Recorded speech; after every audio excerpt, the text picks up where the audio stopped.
Hi, and welcome to the Take That album review. I've been listening to it today, and this is what I think.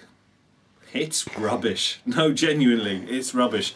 When I first heard The Flood, the first song from it, I thought, is that the best they've got? I thought it's a pretty good song, but it ain't a great song. And normally, the first song is the best song, isn't it? So I was worried from that point that if that was the standard, just a good song but not a great song, then what was going to follow? And oh my, let me tell you. Okay, the next track is called SOS. This is terrible. I think the ideas weren't really flowing, you know, when they were writing this, because there's a line in there about 5-second warning, and Mark Owen did a brilliant song called 4-minute warning, which everyone's forgotten about.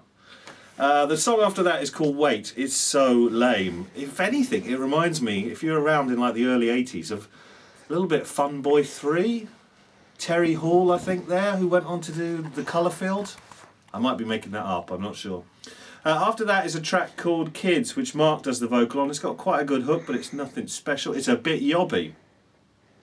Then comes Pretty Things. I have no recollection of this track. It was that bad. Then Happy Now, which I think at the start, it came on and I thought, they've got the beat from Cheryl Cole's 3 Words here.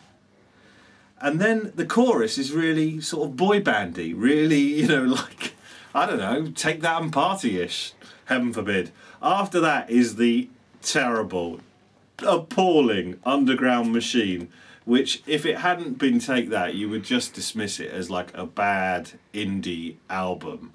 Really, I hate this song. There's some nonsense in it. Boy Meets Girl and The Charge of the Cavalry. I have no idea what that is about. After that is What Do You Want From Me? This has got to be a personal song about Mark Owen's last 12 months. It's a personal song, I am absolutely convinced. It's got too much beat to it, but it has got potential. I predict that this is the song that will grow on you on the album. Affirmation follows that. It's rubbish. Skip through it.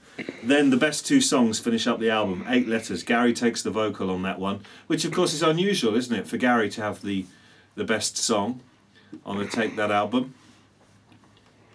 The final track is called Flower Bed. It's very good. It sounds like it's a dream sequence in a movie, but it's good. So, 8 Letters, Flower Bed, really the best songs along with The Flood.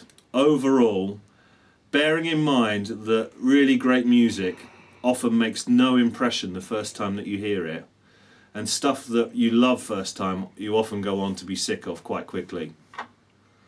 There's my disclaimer. As I rate this album, 3 out of 10.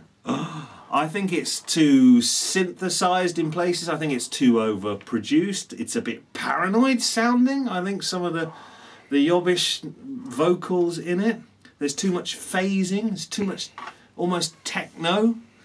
It's like a really bad Depeche Mode album, and Depeche Mode's albums were bad, weren't they? And I say that as a really big fan, even bigger than this fan.